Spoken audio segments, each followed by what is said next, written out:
किसी गांव में एक कारीगर रहता था जिसका एक लड़का था। कारीगर अपनी छोटी सी झोपड़ी में टोकरी बनाता था जिन्हें वह 20-20 रुपए में बेचा करता था। अब कारीगर बूढ़ा हो चुका था। उसने सोचा, मैं अपने बेटे को यह टोकरी बनाने का काम सिखाता हूँ। लड़के से कहा, तुम उसे सीख लो, मैंने तुम्हारे दादाजी से सीखा है। ये हमारी पीढ़ियों से चला आ रहा काम है, अच्छा काम है। लड़का भी मान गया टोकरी बनाने का काम सीखने को। पिताजी ने लड़के को टोकरी बनानी सिखाई और उसे बाजार में बेचकर आने को कहा। लड़का टोकरी को लेकर बाजार गया और बेचकर आया ही था, पिताजी ने पूछा कि उदास क्यों हो। लड़का बोला कि मेरी बनाई हुई टोकरी केवल 10 रुपए में ही बिकी। पिताजी ने कहा, चलो कोई बात नहीं, आज तुम्हें और अच्छी टोकरी बनाना सिखाता हूँ। पिताजी ने और अच्छी टोकरी बनाना सिखाई और उसे बाजार में बेचने को कहा। लड़का टोकरी लेकर बाजार गया और अपनी बनाई टोकरी को 15 रुपए में बेचकर आया।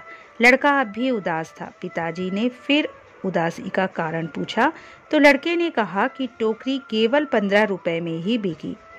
पिताजी ने कहा, कोई बात नहीं, धीरे धीरे तुम्हारी बनाई हुई टोकरी अच्छे दामों में बिकने लगेगी। तुम अच्छे से टोकरी बनाना सीखते रहो।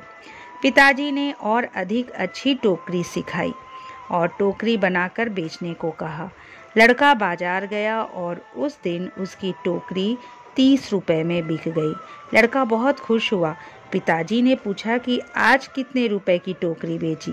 लड़का ने कहा, आज मेरी बनाई टोकरी 30 रुपए की बिकी है।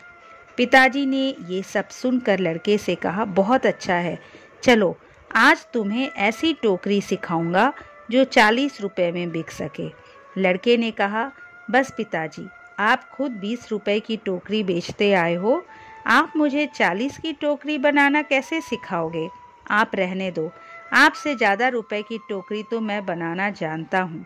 इतना सुनकर पिताजी ने कहा, ऐसा ही कुछ मैंने भी कहा था जब मेरे पिताजी खुद 15 रुपए की टोकरी बेचते थे और एक दिन मेरी टोकरी 20 रुपए में बिक गई। मेरे पिताजी ने मुझे 25 रुपए की टोकरी सिखाने को कहा था तो मैंने भी सीखने के लिए मना कर दिया था और कहा था कि आप खुद 15 की बेचते आए हैं, आपसे ज़्यादा की तो बेचकर आया हूँ।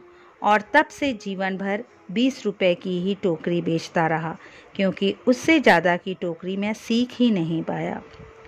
ये कहानी हमें सिखाती है कि हमें थोड़ा सा सीखने पर यह घमंड नहीं होना चाहिए कि अब मैं सब कुछ जानता हूँ, क्योंकि ऐसा हो सकता है कि हर कोई कुछ ना कुछ आपसे अधिक जानता हो।